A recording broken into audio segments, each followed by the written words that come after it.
My name is Ava Coleman, I'm 35 years old, and before I tell you anything else, let me start with the moment that changed everything. The moment that still makes my stomach twist whenever I close my eyes. I had just walked out of my apartment building in Minneapolis on a bright Saturday morning. The sun was warm, the birds were loud, and I was feeling proud of myself because I finally bought something brand new with my own money. A shiny black Jeep I had dreamed about since college. But when I stepped into the parking lot, there was an empty spot. My brand new Jeep was gone. At first, I blinked hard like maybe my eyes were lying. I even cleaned my glasses on my shirt and looked again. The spot was still empty. My heart started beating so fast it felt like a drum. I grabbed my phone with shaking hands and called the only people I knew who could calm me down. My parents. Mom. My Jeep is gone. I yelled, pacing in tiny circles. Someone stole it. Oh my gosh, what do I do? But instead of comforting me, they laughed. Not giggles, not nervous chuckles. Full, loud, confused, even more laughter. Then my mom said, "Honey, relax. Your sister has your spare key. She needed a reliable car." My mouth fell open. My sister Hannah. The same sister who had 4 accidents in the last few years. The same sister who once drove into a mailbox because she was trying to unwrap a sandwich. All I could say was, "Okay. Just give me a minute." Hung up the phone. Then, without thinking twice, I did something no one expected. I reported the car stolen to the police. And right after I pressed send on the online form, something even bigger happened behind me. But before I tell you what that was, let me rewind and tell you how everything led to that crazy morning, because my life wasn't always filled with empty parking spots, missing Jeeps, and surprising decisions. Hello everyone watching or listening right now. Before we continue, tell me, where are you watching from? Drop your city, your state, your country. I'd love to know. And let me properly introduce the people in this story. First, there's me, Ava. I work as an HR manager, and most people say I'm too patient, too kind, and too forgiving for my own good. I try to see the best in people, even when they make it very, very hard. Then there's my mom, Sharon, a sweet and gentle woman who believes every problem can be solved with a warm meal and a long conversation. My dad, Robert, is the opposite. He jokes too much, laughs at the wrong moments, and says things like, "At least you didn't die," even when you just stubbed your toe. And finally there's Hannah, my little sister. Beautiful, stubborn, dramatic, and somehow always getting herself into trouble. She's the kind of person who tries very hard to do the right thing but somehow ends up doing the complete opposite. But I love her anyway, maybe too much. Growing up, kindness was the rule in our family. Dad always told us, "Help people before they ask. That's how you make the world better." Mom would say, "Lead with love even when it's hard." We didn't have much money, but we had enough love to fill the whole house. Because of that, I became the person who helped everyone. I helped classmates who forgot their homework. I helped teachers clean the classroom. I helped neighbors carry groceries. And when Hannah got older and kept making mistake after mistake, I helped her too. But the thing about kindness is this: sometimes people start to treat it like it's endless, like you owe it to them. And sometimes, it breaks you. The month before my Jeep disappeared, things were already getting rocky. Hannah had lost her job again, not because she wasn't smart, but because she wasn't steady. Some days she woke up ready to conquer the world, and other days she couldn't even leave her room. I tried to help her. I really did. But she kept leaning on me like I was a wall that could never fall. One night she showed up at my apartment crying. Something had happened. I still don't know all the details, but she needed help, money, rides, comfort, everything. I held her, fed her, let her sleep in my guest room, and even gave her one of my keys, just in case. I didn't think she'd ever use it, especially not to take my brand new Jeep. But here's the thing: kindness can be beautiful, and it can also blind you. I always thought helping people was the right thing to do no matter what. But that Saturday morning, standing in front of that empty spot, something inside me shifted. Maybe it was anger. Maybe it was fear. Maybe it was exhaustion from years of being the responsible one. Whatever it was, it made me act. And that decision changed everything. After I filed the police report, I heard something behind me. Small sound. Sharp sound. A sound that didn't belong in a quiet parking lot on a peaceful Saturday morning. I turned around slowly. And that's where we'll pause. Because what I saw next, it turned a simple missing car story into something much bigger, scarier, and far more shocking than I ever imagined. The sound came from behind me, sharp, sudden, and too close. It wasn't a bird or a car door or someone walking by. It sounded like something metal hitting the ground. My whole body froze. My heart felt like it had stopped mid-beat. Slowly I turned around. At first, I didn't see anything unusual. The parking lot was almost empty, just a few old cars scattered around. But then, near the far corner, something moved. Just a small shift, like someone hiding behind a large trash bin. I couldn't see a face, only the quick flick of a shadow. My breath caught in my throat. Was someone watching me? I stepped back, not sure if I should run or scream or pretend I didn't see anything. Chill ran through me. My mind was already racing because of the missing Jeep, but now a darker fear crawled up my spine. I forced myself to speak, even though my voice shook. "Hello. Is someone there?" No answer. Just silence. Thick, heavy silence. Then suddenly the figure darted away. Fast. And I could hear the quick footsteps disappear around the corner. I gasped, clutching my phone like it was a weapon. I didn't know who it was or why they were there, but something about the moment filled me with dread. Were they watching me? Or were they watching my Jeep before it vanished? Before I had time to think more, my phone buzzed loudly in my hand, making me jump. My screen lit up with a message from an unknown number, but before I could even open it, someone behind me cleared their throat. I spun around again and nearly screamed. A tall man in a dark hoodie was walking straight toward me. My knees went weak. But then I realized, he wasn't dangerous. He was wearing a badge. "Ma'am," he said calmly. "I'm Officer Miller. You filed a stolen vehicle report." I was already in the area. Relief washed over me so fast my legs almost gave out. "Oh, thank goodness," I breathed. "Yes, my Jeep. It's gone." He nodded and took out a small notepad. "Let's talk inside your building lobby. It's safer than outside." I didn't need to be told twice.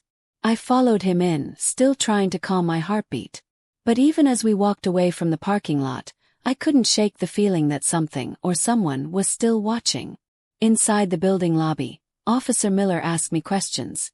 What time I last saw the Jeep, who else had a key, whether there were cameras around. I answered everything honestly. When I told him my sister had a spare key, his eyebrows lifted. "Does she have permission to use the car?" I swallowed hard. "Not exactly. My parents just told her she could. Without telling me." He hummed quietly. "I see." He wasn't judging, just trying to understand. "And you're sure she didn't tell you she was taking it?" He nodded. "She didn't even text me." We talked for a few more minutes before he stood up to check the parking lot again. When he left, I sat on the lobby couch, hugging my arms. That's when the less extreme moment came. The moment that reminded me why kindness and empathy mattered even when life got messy. A little girl around 7 years old sat a few seats away, holding a bag of grocery items. She stared at me with big brown eyes. "You look sad," she said softly. I tried to smile. "I just lost something important." "Maybe someone will bring it back," she said, nodding like she believed it with her whole heart. "My mom says sometimes people do the wrong thing because they're not thinking right. But they can think right later." Her innocent words touched something inside me. She didn't know my story, didn't know about my sister, didn't know about the dark figure in the parking lot, but her kindness felt like a warm light. "Thank you," I said. "That means a lot." She grinned. "Okay. Bye." Then she skipped out with her mother. That tiny moment calmed me more than anything else that morning. But the peace didn't last long. Not even 2 minutes later, Officer Miller rushed back in. His face tight and serious. "Ma'am," he said quickly, "I need you to come with me. We found something beside where your car was parked." My stomach dropped. What did you find?" He held up a plastic evidence bag. Inside it was a broken piece of metal. And it wasn't just any piece of metal. It was part of a license plate frame. But not from my car. From another vehicle. A vehicle people around here had been reporting for weeks. A vehicle tied to a man the police were already searching for. A man connected to multiple car thefts in the city. And suddenly, everything felt 10 times more dangerous. My Jeep wasn't just missing. It might have been taken by someone far worse than Hannah. "Ma'am," Officer Miller said, eyes locked on mine. "This changes the entire situation." And that is where this chapter ends. Because what he told me next launched me into one of the most terrifying and shocking days of my life. Officer Miller's face had changed completely. Gone was the calm tone he used earlier. Now he looked like someone who had just stepped into something far bigger than he expected. He tilted the evidence bag slightly so I could see the broken metal better. "This piece," he said, "matches the type used by a suspect we've been tracking. A man connected to at least 6 car thefts in the last month." My mouth went dry. "So, you're saying someone dangerous might have taken my Jeep? Not my sister." "We're not ruling anything out," he replied carefully. "But we can't treat this like a simple misunderstanding anymore." Suddenly, everything inside me twisted. I had walked into this morning angry at my parents, annoyed with my sister, and frustrated with myself for being too soft. But now there was something much scarier hovering over my head. Someone dangerous might have been in my parking lot. Someone dangerous might have already been watching me. And worst of all, someone dangerous might now be driving around in my brand new Jeep. The officer motioned for me to follow him outside again, and my feet felt like they were dragging through wet cement. As we stepped out into the open air, I kept glancing around, half expecting that shadowy figure to reappear. "Don't panic," the officer said as we walked, though his tone told me panic wasn't entirely unreasonable. "But we need to check if this suspect left anything else behind." I swallowed. "Like what?" "Tracks, prints. Anything." When we reached the empty spot where my Jeep should have been, he crouched down to examine the ground. He looked so focused and so serious that even breathing felt wrong. Then he froze. "Ma'am, come look at this." I leaned over to see what he was pointing at, and my stomach flipped upside down. There were 2 sets of footprints. One large, one small. The large prints looked like they belonged to a man. Heavy. Fast-moving. The kind made by someone who didn't care if they were being loud. But the second set didn't match. They were lighter, thinner, more careful. And the moment I saw them, something clicked in my brain. They looked exactly like Hannah's footprints. My heart nearly leapt out of my chest. Those might be my sisters," I whispered. The officer stood up straight, eyes narrowing slightly. "So she was here this morning?" "Yes." I nodded slowly. "She came sometime after I went to bed because the Jeep was still here last night." "Which means," he said carefully, "she and the suspect may have crossed paths." Ice-cold fear washed through me. "Are you saying she was here when he was here?" "We don't know yet," he replied. "But it's possible." My knees weakened and I grabbed the side of a nearby car for balance. Hannah.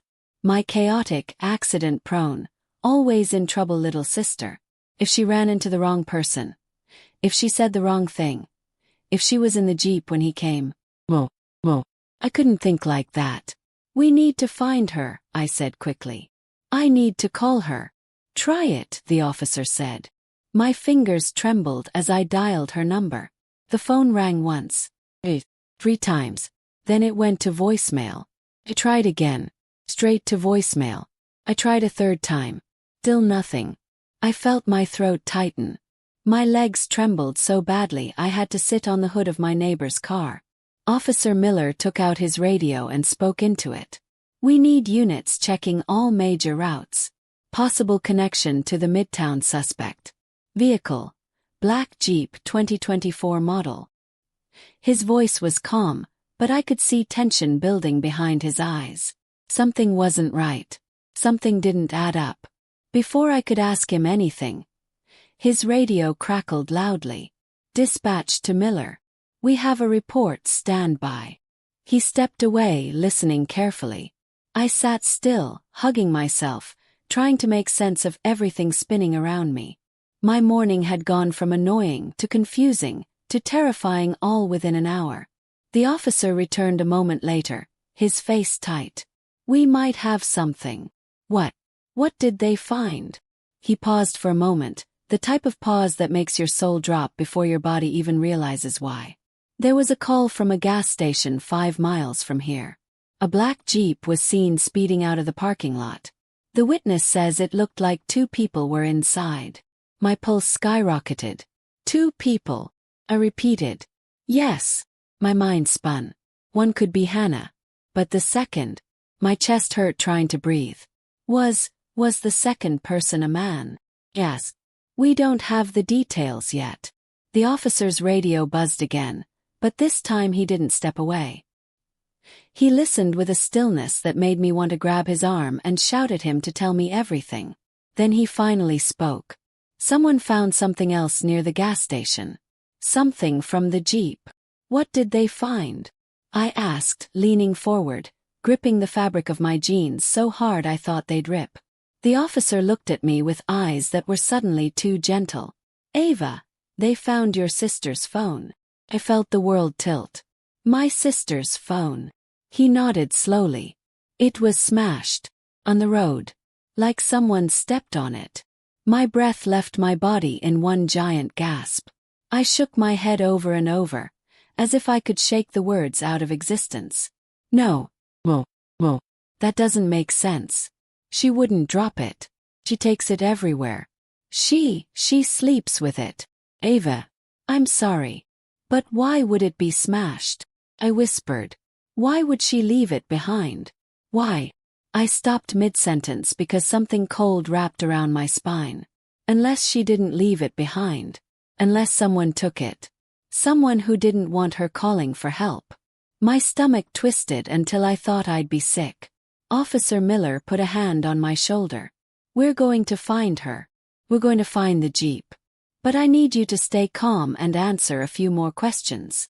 I nodded shakily, wiping my eyes even though I didn't remember crying. What else do you need to know? I whispered.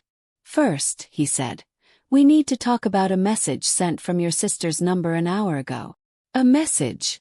I blinked. But her phone is smashed. Yes, he said slowly. Which means she didn't send it. Someone else did. My body went rigid. What did the message say? I whispered. The officer handed me his phone. On the screen was a picture of the text message sent to my mom's phone. Don't worry. I'm fine. Borrowed the car. We'll return later. But the worst part wasn't the message. It was the timestamp. It was sent 30 minutes after my Jeep disappeared. 20 minutes after someone smashed her phone. And 5 minutes before that shadowy figure watched me in the parking lot. My hands shook uncontrollably. Officer Miller's voice turned urgent. Ava, I need to know something important. Does your sister have any reason to think someone might be following her? I stared at the message. The fake message. The lie typed by someone other than my sister. And fear swallowed me whole. I don't know, I whispered. But something is very, very wrong. And right at that moment, before I could say another word, we both heard something that made our heads snap toward the street. The screech of tires. Loud. Fast. Too close. The screech was so loud it felt like it ripped through the air. Officer Miller and I spun toward the street at the same time.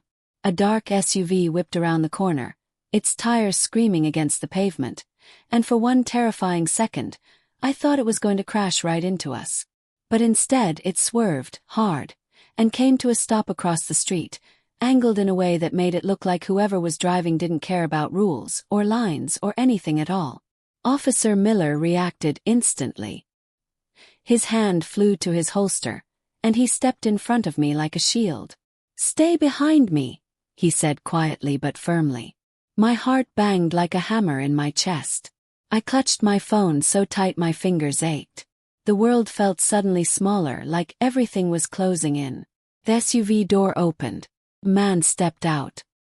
Broad shoulders. Dark jacket. I couldn't see his face, but just looking at him made my body tense. Something about his movements, quick but controlled, made me shiver. Was this the man stealing cars? Was this the shadow I saw earlier? Was this the person who took Hannah? Officer Miller raised his voice. "Sir, keep your hands where I can see them." But the man didn't lift his hands. He didn't stop. He didn't even hesitate. He just walked straight toward us. "Sir, stop right there." Still nothing. My breath grew thin. My throat felt tight. Every part of me screamed run, run, run, but my legs were frozen in fear. The man stepped off the sidewalk. He crossed the street. He kept coming. Then, just when he reached the other sidewalk, he stopped. Not because Officer Miller told him to. Not because he suddenly changed his mind. But because something fell out of his jacket pocket and clattered to the ground. Phone. Smashed phone. My sister's phone. I gasped and slapped my hand over my mouth. Officer Miller's voice sharpened like a blade. "Sir, don't move." The man looked down, slowly bent to pick up the phone, and then he ran. Everything happened at once. Officer Miller rushed forward. The man sprinted the opposite direction. I stumbled back, my heart nearly clawing its way out of my chest. "Call 911. Miller shouted at me as he took off down the street. I fumbled with my phone, hands shaking so badly I nearly dropped it. I pushed the emergency call button, breathless, terrified. 911, what's your emergency? A suspicious man, my car, my sister, please hurry. I stammered. As I screamed into the phone, I watched Officer Miller chase the man, both of them weaving through parked cars, disappearing behind a large delivery truck. I couldn't see them anymore. I couldn't see anything except the empty space where they vanished.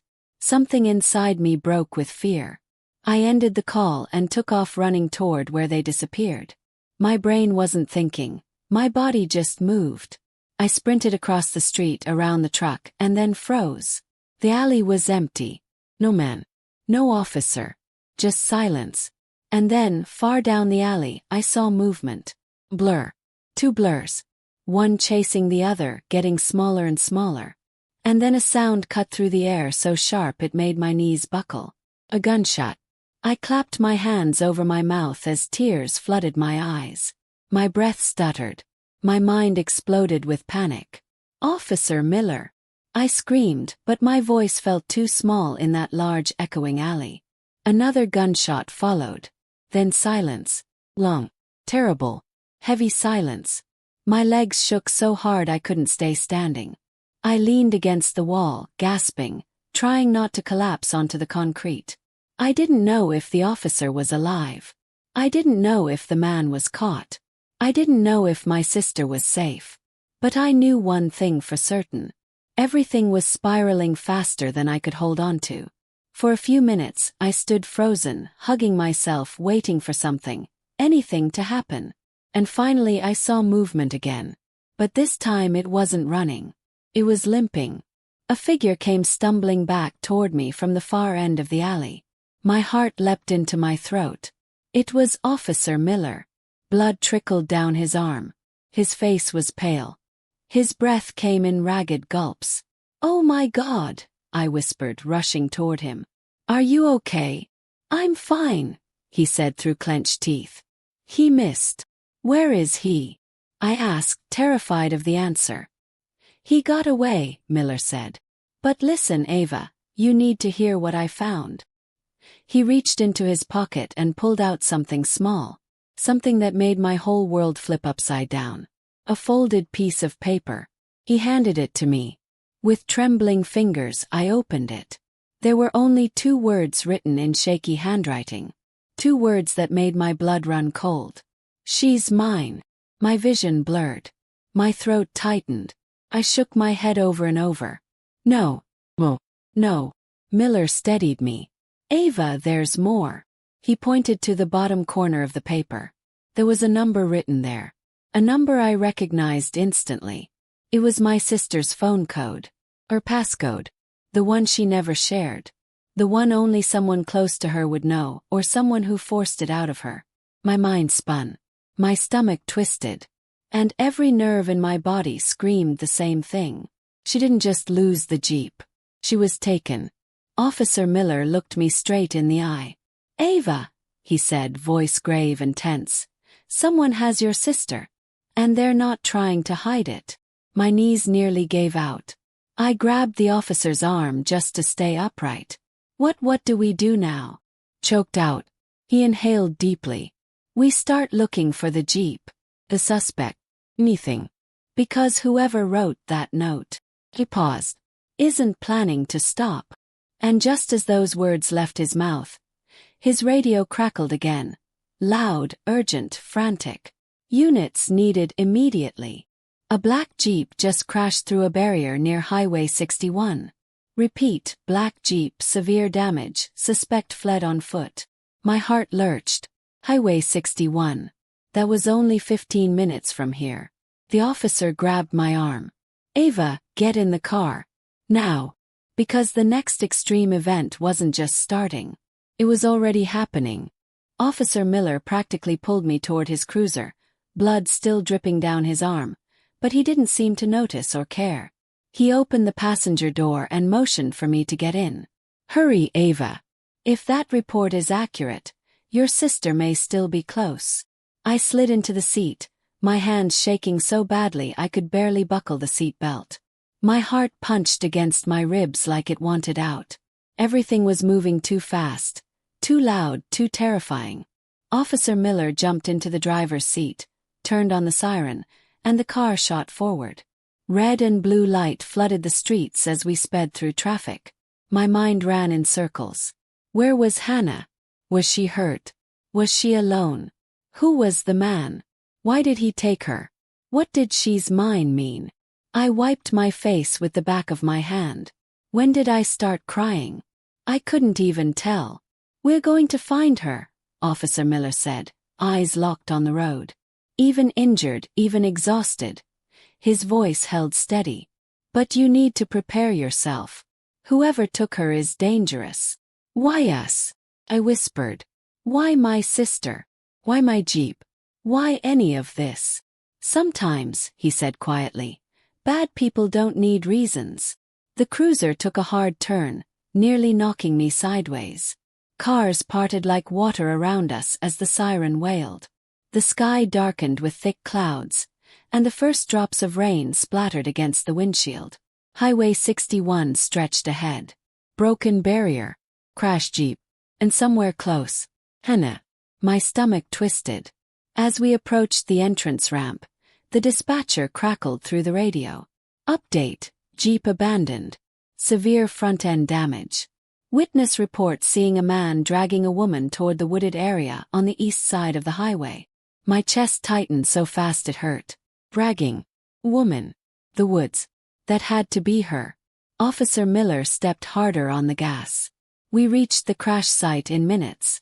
My Jeep looked like a wounded animal tossed aside.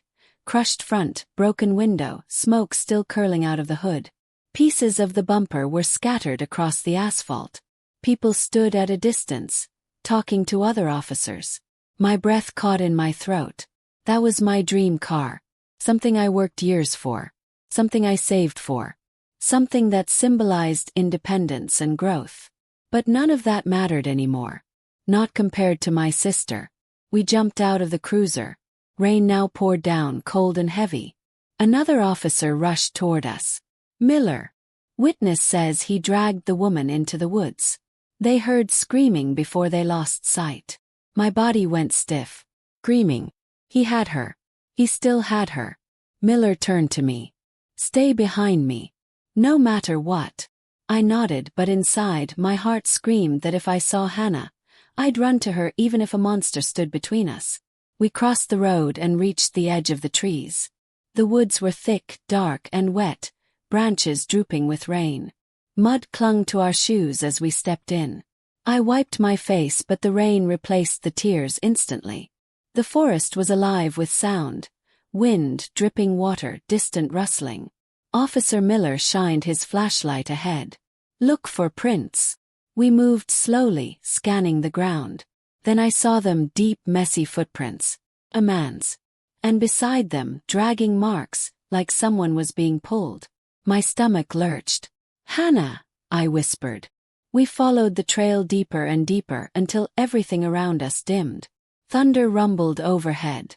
The flashlight beam shook in Miller's bloody hand, but he kept going. "What if we're too late?" I whispered. "We're not," he said. "Not while there's still a trail." Lightning flashed, bright and blinding, and for a split second the entire forest lit up. And in that tiny flashing moment, I saw something. Figure. Far ahead. Standing still. Watching us. He was holding someone by the arm. My breath broke into 1,000 pieces. "Officer!" Gasp. "There!"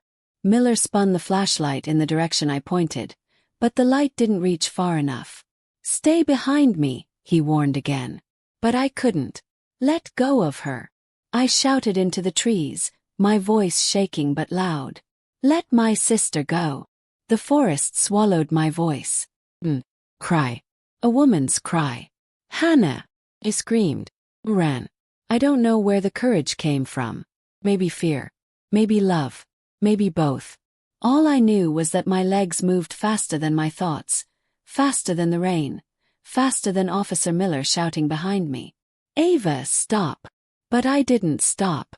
Couldn't. I dashed through branches that slapped my arms, mud that pulled at my shoes, roots that tried to trip me. My breath tore from my lungs. Lightning flashed again. And this time I saw them clearly. The man. The kidnapper. Holding my sister. Her eyes wide with terror. Her mouth covered by his hand. He stared at me with dark, cold eyes. The kind of eyes that felt hollow and dangerous. Then he turned. And he ran, dragging Hannah deeper into the woods. "No!" I screamed. "Hannah!" I lunged forward, but a sudden explosion of thunder shook the forest, and my foot hit something unseen. I flew forward and hit the ground hard. Pain shot up my leg. Rain slapped my face.